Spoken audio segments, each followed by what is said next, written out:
Assalamualaikum warahmatullahi wabarakatuh. Selamat ketemu bapak-bapak dan ibu-ibu bersama saya Wempi Saputra. Pada kali ini saya akan mencoba memaparkan mengenai stres, konflik, dan komunikasi organisasi.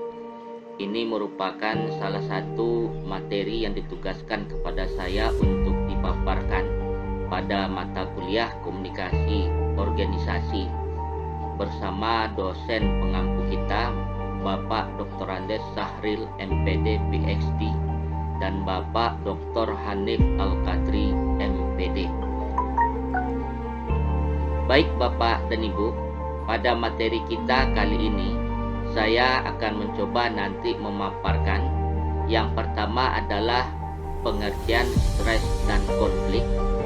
Kemudian yang kedua adalah faktor-faktor penyebab stres.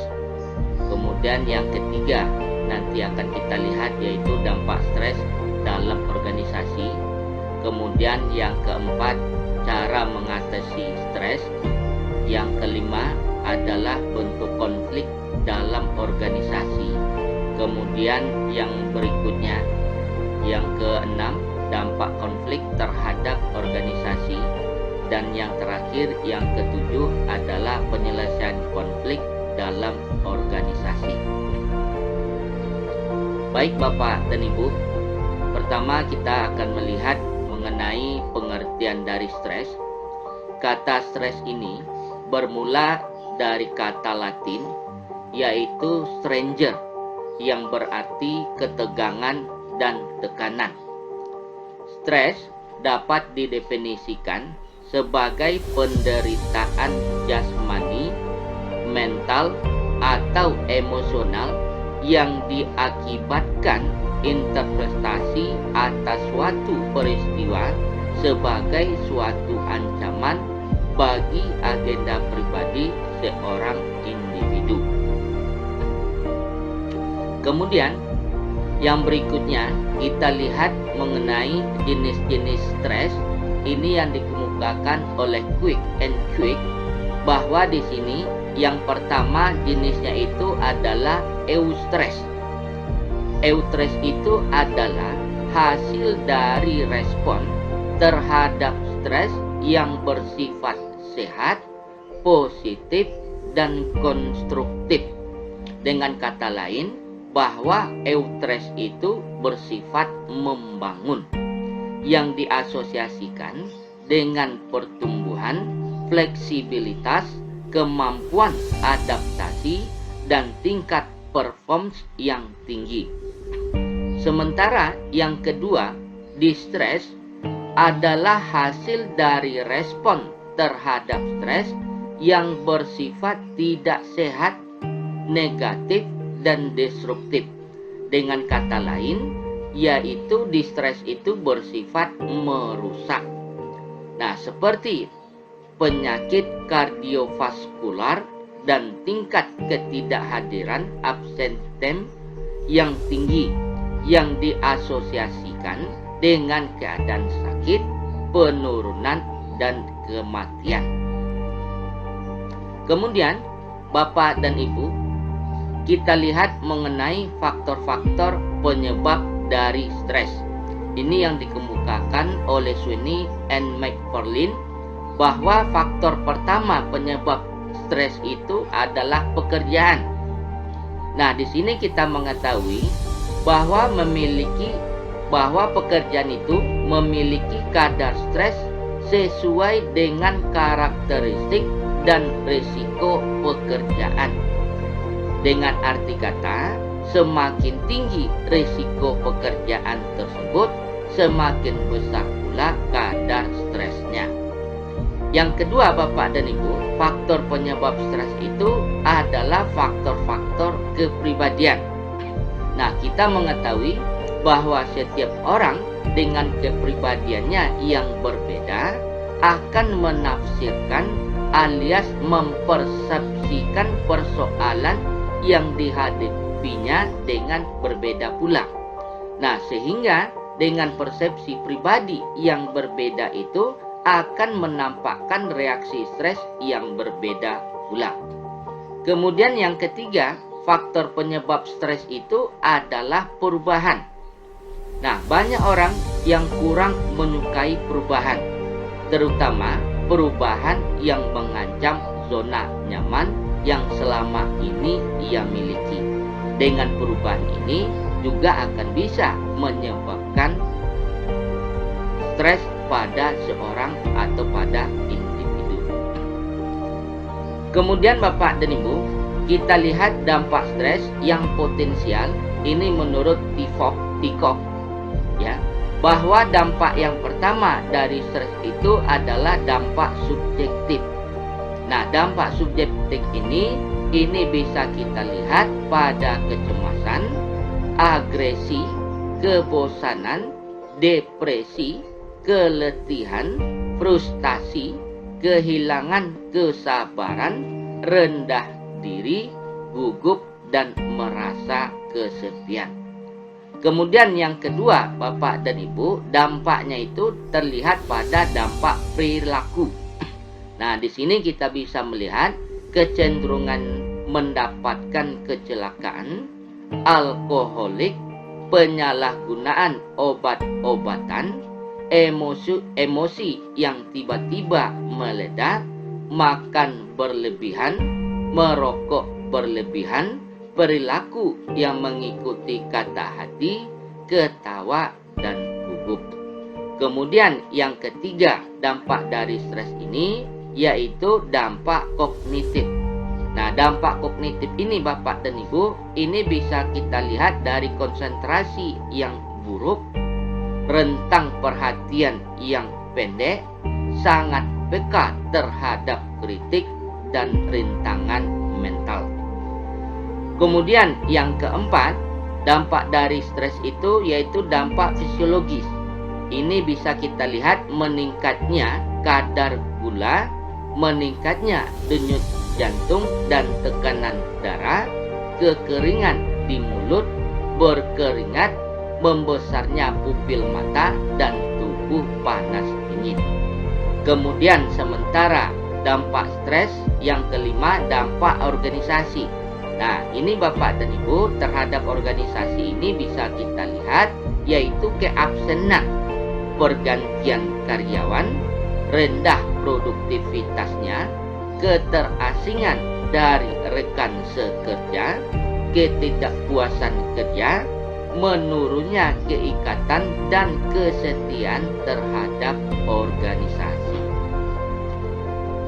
Kemudian Bapak dan Ibu, di samping dampak-dampak negatif tadi, di sini stres juga mempunyai dampak positif.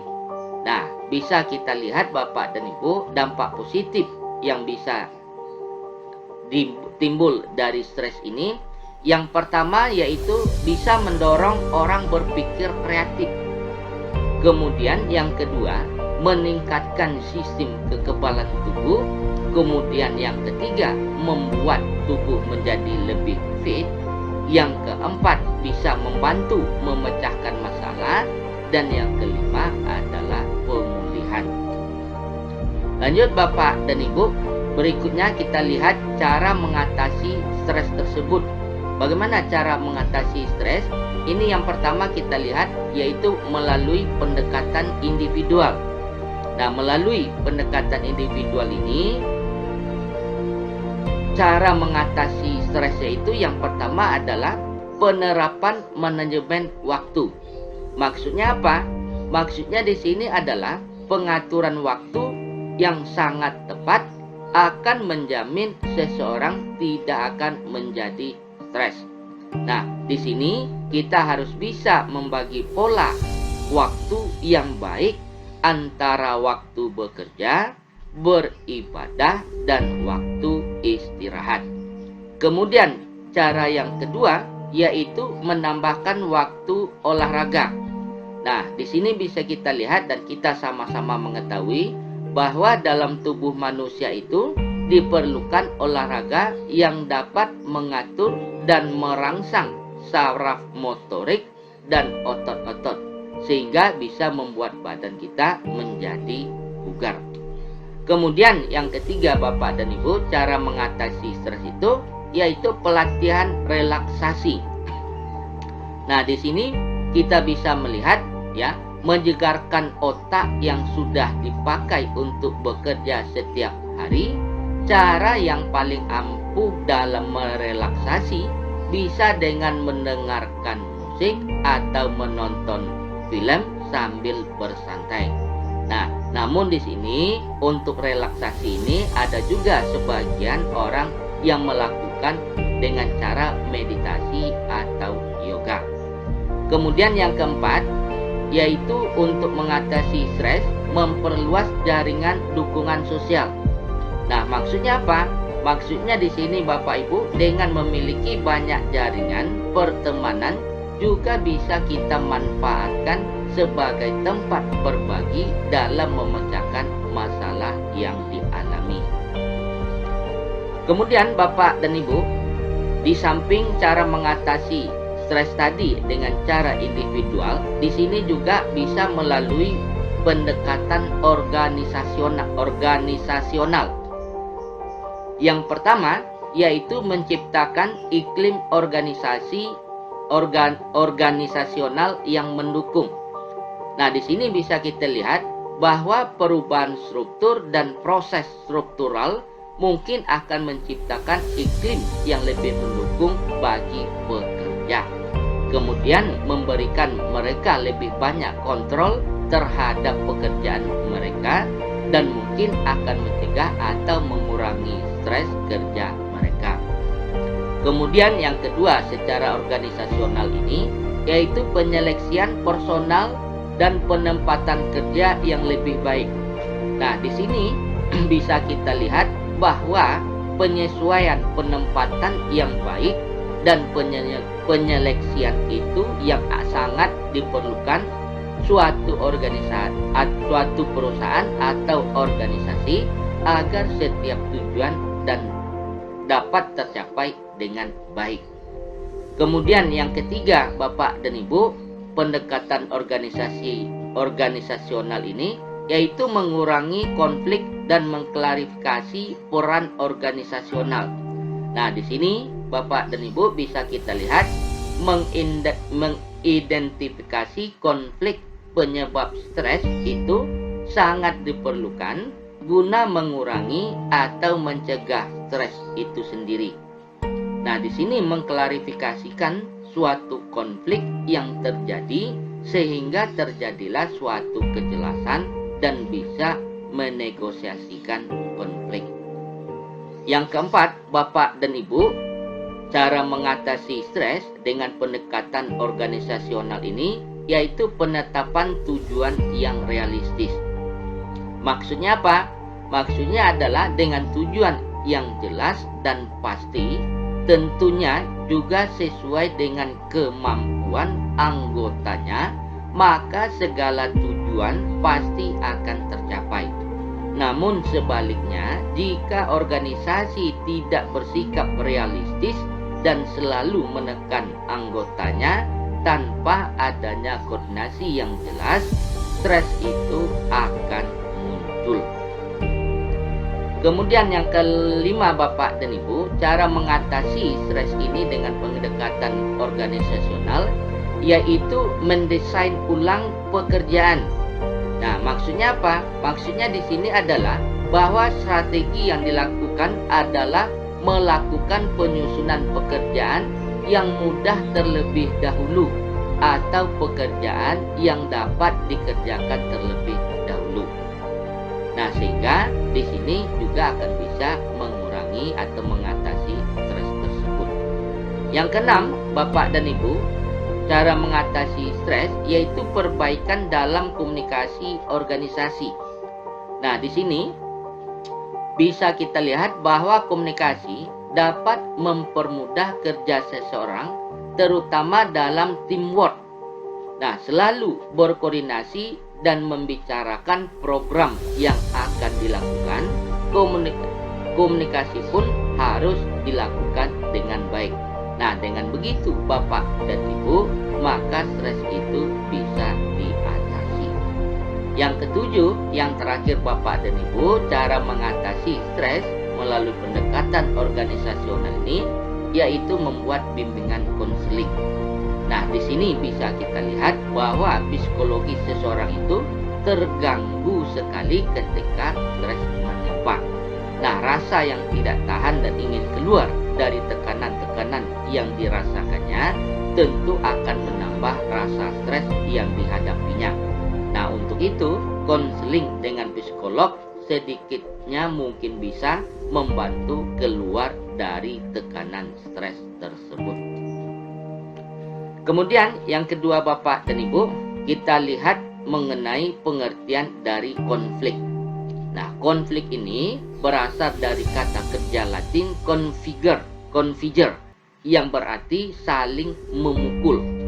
Nah, secara sosiologis, konflik ini diartikan sebagai suatu proses sosial antara dua orang atau lebih, bisa juga dalam bentuk kelompok, di mana salah satu pihak berusaha menyingkirkan pihak lain dengan menghancurkannya atau membuatnya tidak berdaya. Nah, berikut pengertian konflik menurut para ahli. Yang pertama, kita lihat pengertian konflik tersebut menurut Taguiri dalam Nystrom dan Davis. Ya, saya ulangi, menurut Taguiri dalam Nystrom dan Davis, bahwa konflik itu merupakan warisan kehidupan sosial yang boleh berlaku dalam berbagai keadaan akibat daripadanya berbangkitnya keadaan ketidaksetujuan, kontroversi, dan pertentangan di antara dua pihak atau lebih pihak secara berterusan. Kemudian menurut Robin, definisi dari konflik itu adalah keberadaan konflik dalam organisasi, ya. Tentunya, saya ulangi, menurut Robin ini, keberadaan konflik dalam organisasi ditentukan oleh persepsi individu atau kelompok. Nah, jika mereka tidak menyadari adanya konflik di dalam organisasi, maka secara umum konflik tersebut dianggap tidak ada. Nah, sebaliknya, jika mereka mempersepsikan bahwa di dalam organisasi telah ada konflik, maka konflik tersebut telah menjadi kenyataan. Kemudian Bapak dan Ibu, kita lihat bentuk konflik dalam organisasi. Ini yang dikemukakan oleh Richard, bahwa bentuk konflik di dalam organisasi yang pertama yaitu substantif konflik. Maksudnya apa? Yaitu konflik secara substantif yang meliputi ketidaksesuaian paham tentang hal-hal seperti tujuan-tujuan, alokasi sumber-sumber daya, distribusi imbalan, kebijaksanaan, dan prosedur-prosedur serta penugasan pegawai. Kemudian yang kedua bentuk konflik di dalam organisasi itu yaitu emosional konflik. Nah, emosional konflik ini timbul karena perasaan-perasaan marah, ketidakpercayaan, ketidaksenangan, takut, dan sikap menentang maupun bentrokan-bentrokan kepribadian. Nah, kedua konflik tersebut dapat memiliki sisi konstruktif dan destruktif. Nah, sekarang Bapak dan Ibu, kita lihat situasi-situasi konflik tipikal situasi konflik menurut Winardi. Yang pertama yaitu konflik di dalam individu sendiri. Nah, di sini konflik ini dapat terjadi apabila orang mendapatkan beban berlebihan atau apabila menerima terlampau banyak tanggung jawab. Kemudian yang kedua, situasi konflik itu yaitu konflik antar pribadi. Nah, konflik antar pribadi ini terjadi antara seorang individu atau lebih. Nah, di sini sifatnya itu kadang-kadang adalah substantif atau emosional. Kemudian yang ketiga Bapak dan Ibu, situasi konflik ini yaitu konflik antar kelompok. Nah, di sini bisa kita lihat bahwa konflik antar kelompok itu merupakan hal yang lazim terjadi pada organisasi-organisasi. Nah, ini dapat menyebabkan upaya koordinasi dan integrasi menjadi sulit dilaksanakan. Kemudian yang keempat Bapak dan Ibu, situasi konflik itu yaitu bisa kita lihat konflik antar organisatoris. Nah, maksudnya di sini adalah pada umumnya konflik demikian dipandang dari sudut persaingan yang mencirikan lembaga-lembaga swasta. Tetapi konflik antar organisatoris atau antar organisasi ini merupakan persoalan yang lebih luas. Nah, kemudian Bapak dan Ibu, kita lihat dampak konflik ini terhadap organisasi. Di sini di samping memberikan dampak positif juga memberikan dampak negatif. Nah, di sini pertama kita lihat adalah dampak konflik itu terhadap organisasi, yaitu efek atau dampak negatifnya. Dampak negatif yang pertama yaitu Bapak dan Ibu, reaksi umum atas konflik seperti ketidakmampuan konsentrasi dan berpikir secara jelas dengan peningkatan gangguan dan kemampuan untuk santai. Kemudian dampak yang kedua yaitu lingkaran setan konflik berujung pada stres yang kemudian mendorong terbitnya sinisme baik terhadap klien ataupun kolega kerja. Nah, ini juga berdampak pada eskalasi konflik. Kemudian, Bapak dan Ibu, dampak konflik terhadap organisasi, ini yang efek positif dari dampak konflik ini, yang pertama adalah bisa mempererat atau memperkuat hubungan. Nah, maksudnya di sini adalah jika dua orang yang mampu mengenali perbedaan akibat konflik, kenapa mereka berbeda, kenapa perbedaan muncul, dapat melakukan diskusi guna menyelesaikannya sehingga satu sama lain dapat mengenal lebih dalam. Kemudian yang kedua, dampak konflik ini yang positif terhadap organisasi yaitu meningkatnya kepercayaan. Maksudnya di sini adalah jika dua orang bisa menyelesaikan konflik, mereka akan lebih mempercayai masing-masing pihak di masa yang akan datang dengan mengetahui bahwa perbedaan di antara mereka bisa diselesaikan. Kemudian dampak yang ketiga Bapak dan Ibu yaitu peningkatan harga diri. Nah, maksudnya di sini adalah bahwa hasil produktif dari konflik adalah peningkatan harga diri dari tiap pihak yang bertikai. Sementara yang keempat dampak konflik ini terhadap organisasi yaitu penguatan kreativitas dan produktivitas. Nah, ini bisa kita lihat Bapak dan Ibu bahwa konflik jika dimanajemen secara baik merupakan kondisi yang memungkinkan kreativitas dan diskusi antar orang dengan kepentingan berbeda dan ujungnya meningkatkan produktivitas. Kemudian yang kelima, dampak konflik ini Bapak dan Ibu yaitu kepuasan kerja.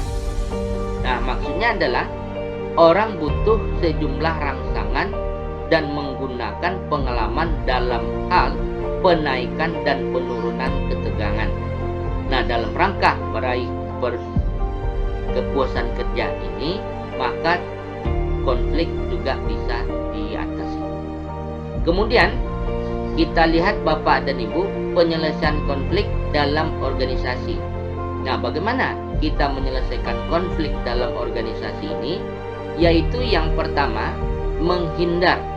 Maksudnya di sini adalah menghindari konflik dapat dilakukan jika isu atau masalah yang muncul konflik tidak terlalu penting atau jika potensi konfrontasinya tidak seimbang dengan akibat yang akan ditimbulkannya.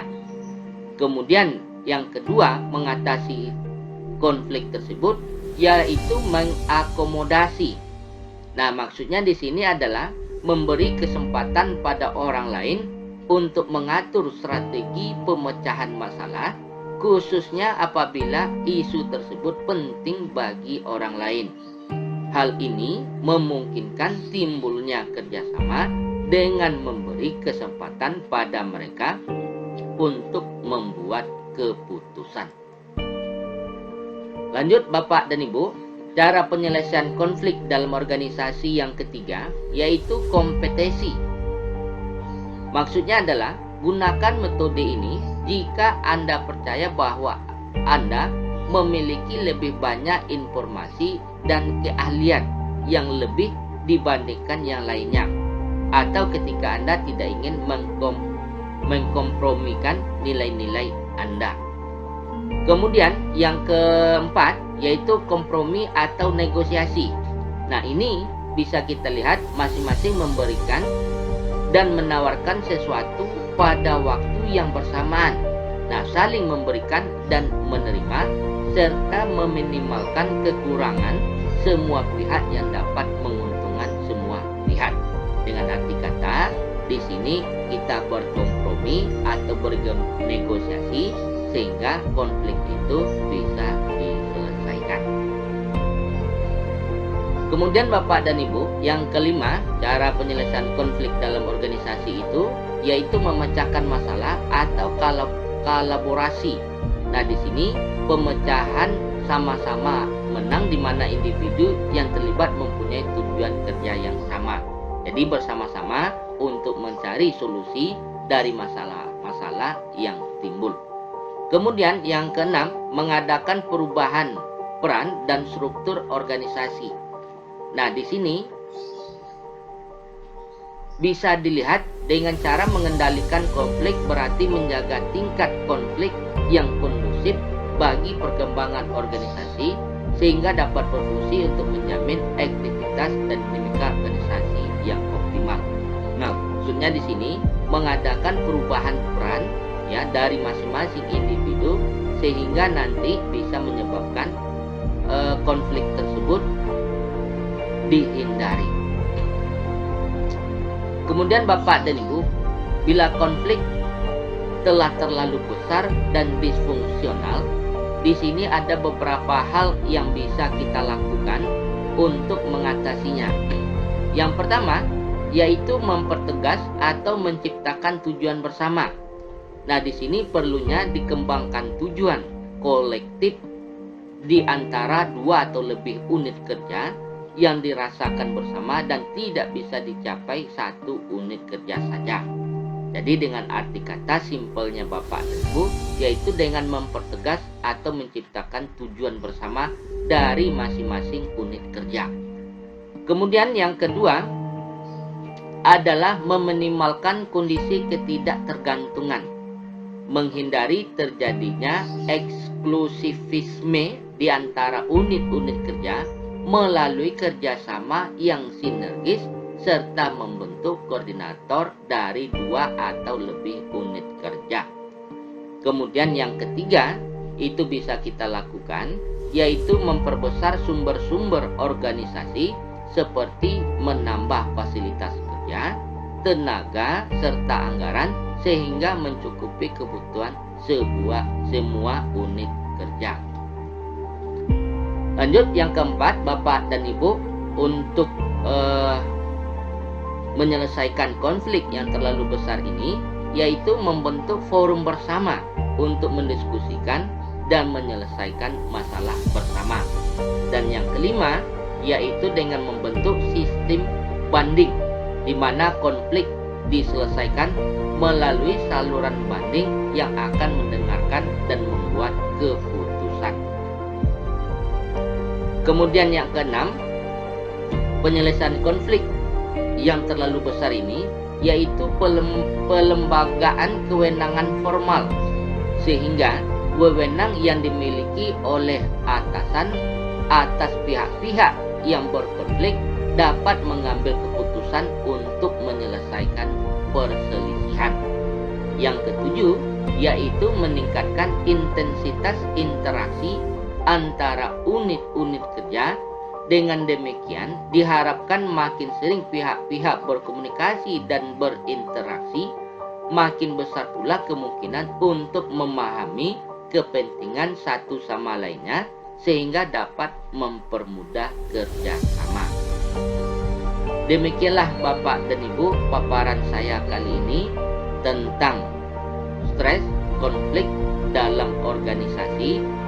Semoga bermanfaat. Terima kasih. Assalamualaikum warahmatullahi wabarakatuh.